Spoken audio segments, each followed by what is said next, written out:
Bonjour chers internautes, aujourd'hui nous allons parler des armes, les armes à feu. Une arme particulièrement qui a révolutionné le monde.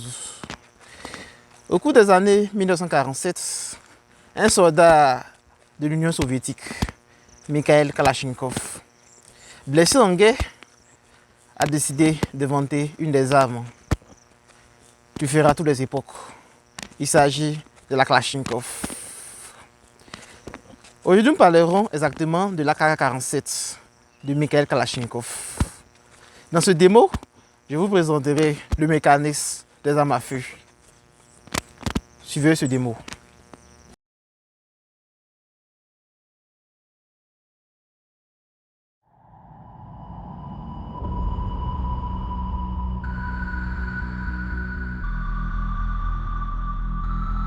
L'AK-47 a été inventé par Kalachnikov, un concepteur d'armes à feu russe, dans les années 1940.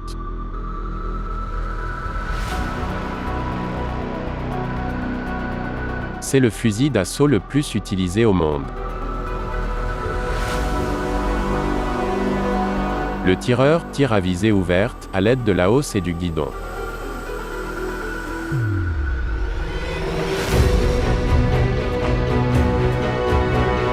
La hausse est disponible en version 800 et 1000 mètres. La hausse est réglée en fonction de la distance par rapport à la cible. La portée effective se situe entre 300 et 400 mètres. Le magasin standard possède 30 cartouches et est courbé. Le chargeur peut être retiré à l'aide du verrou de chargeur. À l'origine, l'AK-47 utilisait des cartouches M43 équipées d'amorces Berdan.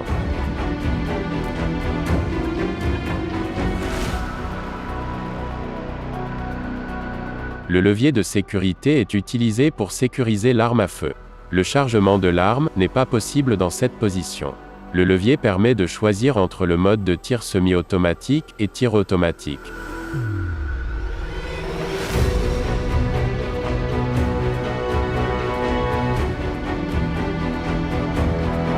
En position centrale, le levier bloque la gâchette mobile.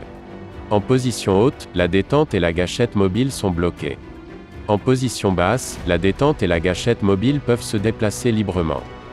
Dès que la détente est pressée, le marteau est relâché. La gâchette mobile attrape le marteau après le tir. La détente doit être relâchée avant qu'un autre coup de feu puisse être tiré. Le marteau est alors immédiatement attrapé par la détente et l'arme est prête à tirer à nouveau. En mode de tir automatique, le marteau peut se déplacer librement jusqu'à ce que la détente soit relâchée. AK-47 et AKM sont des fusils d'assaut avec une tête de culasse rotative. Ici, la tête de culasse tourne pour se verrouiller et se déverrouiller à l'aide de deux tenons de verrouillage.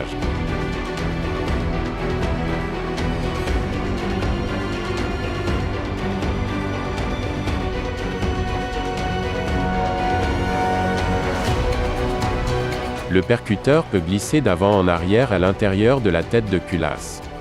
Une goupille empêche le percuteur de glisser trop en arrière.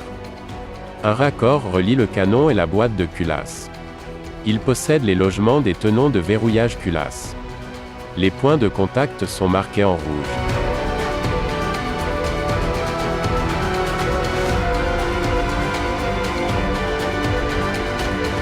Lorsque la culasse tourne, elle est déverrouillée, de sorte qu'elle peut glisser dans les deux sens.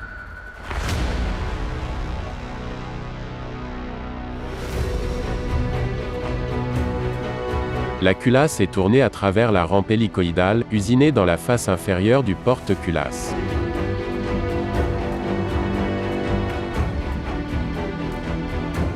Dès que le porte-culasse se déplace, la culasse pivote.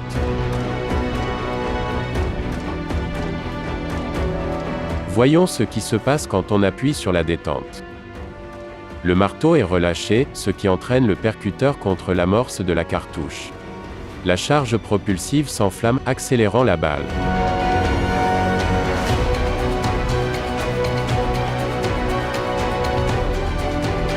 Le piston est repoussé par la pression du gaz.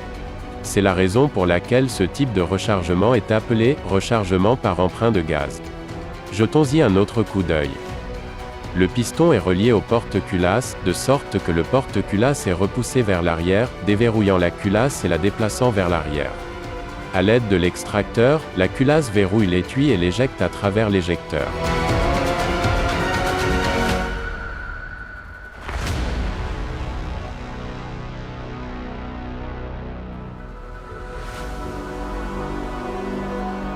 Le marteau a été poussé vers le bas par le porte-culasse et est ensuite attrapé par la gâchette mobile.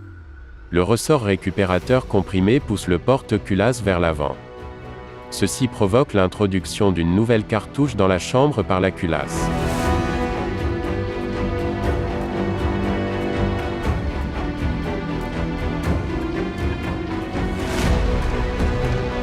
Enfin, la culasse est verrouillée.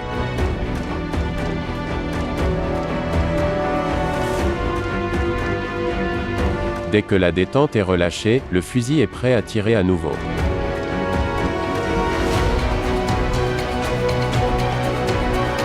En mode automatique, la gâchette automatique entre en jeu. La gâchette automatique s'assure que la culasse est verrouillée avant que le marteau n'appuie sur le percuteur. La gâchette automatique est déclenchée par le porte-culasse. La KM était équipée d'un compensateur. La pression du gaz provenant du canon pousse l'arme vers la gauche, empêchant la remontée indésirable de l'arme à feu.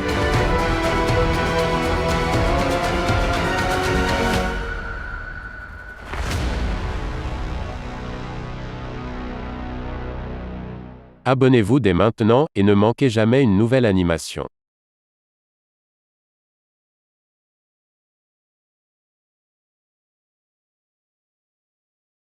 Le but de cette vidéo n'est pas de vous encourager à acheter ces armes, mais éviter de faire la guerre, que les armes à feu, aussi séduisantes qu'elles soient, elles sont dangereuses.